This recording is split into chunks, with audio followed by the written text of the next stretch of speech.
This is Blake Carrington live, 21Blackstreet.com at the National Book Club Conference in Atlanta, Georgia. Here with the author Kwanza, author of her new book, No Greater Love. Tell us a little something about yourself in the book. Hi, like you said, my name's Kwanza, and my book, No Greater Love, is a Christian fiction with the main character, Emmanuel Rivers. He's a young guy who loses his wife in a tragic car accident. So it kind of chronicles his life after losing his wife and then trying to rebuild his faith in God. Because you know, it's easy to trust in God and believe in God when all is well, but when you go through a loss, it's such a devastating loss. You know, you kind of revisit what your faith is, what it is that you believe. So the book kind of chronicles Emmanuel going through that whole transition. It was actually inspired by the book of Job, specifically a scripture from Job 6, chapters 1 through 3. And it says, "If only my anguish could be weighed and my misery placed on a scale." I'm sorry. Can you rewind? This is Blake Carrington live, 21Blackstreet.com at the National Book Club Conference in Atlanta, Georgia. Here with the author Kwanza, author of her latest book, No Greater Love. Tell us a little something about yourself in the book.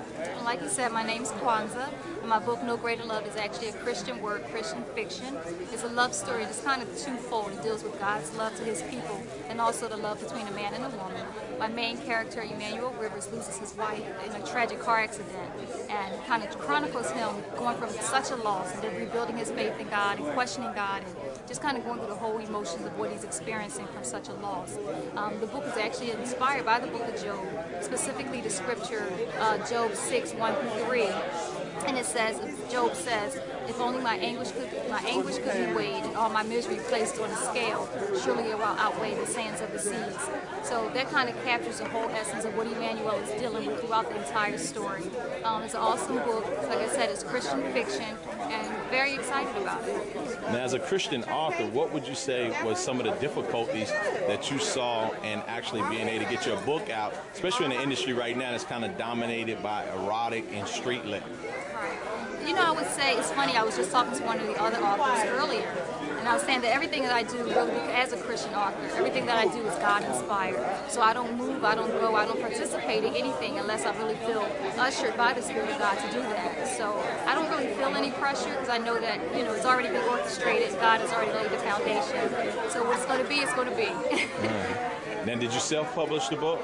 I did. Actually, I have my own publishing company. First Fruits Publishing is my publishing company. So not only am I an author, I actually, you know, I'm looking for other authors to, you know, publish and help get them in the industry as well, you know, working with Christian works, fiction and nonfiction.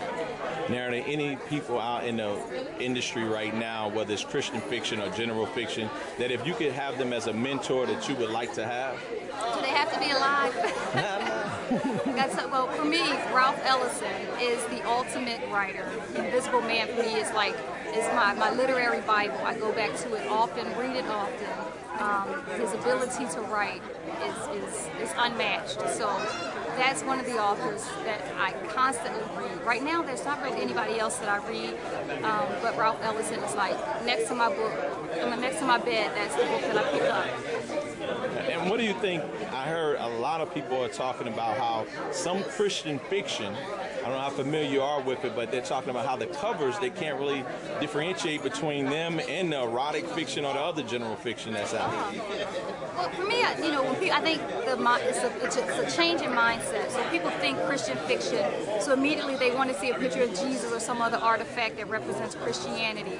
But for me, you know, my purpose is really capturing the person and just chronicling the real life, the realism. And it's not necessarily, you know, something that you can picture. You know, it's just a real person dealing with real issues, and it's just a matter of where you go for your source of energy, your source of faith, your source of inspiration on how you deal with those issues. So as you can see, my book cover is very simple, just a man sitting, you know, dealing with the issues that he's dealing with. So I don't know that anybody would look at it and necessarily say Christian fiction, but I think the title, No Greater Love, for a person that understands that, will immediately, you know, relate that to the love that God has for his people. Now, are you currently working on any new projects? I am. I'm actually working on a couple of things, really excited about. Of course, No Greater Love, that's going to be a sequel. So that's either going to be book 3 or 4, because book 2, Eden's Garden, is really excited about that. So I'm thinking that's going to be my next book. But got three of them on the back burner that I'm working on. So. And if the people wanted to get in touch with you, possibly get your books, where can they do that at? They can go to my website at firstfruitspluralpublishing.com, firstfruitspublishing.com. All right, thank you. Hey, this is Kwanza with 21Blackstreet.com.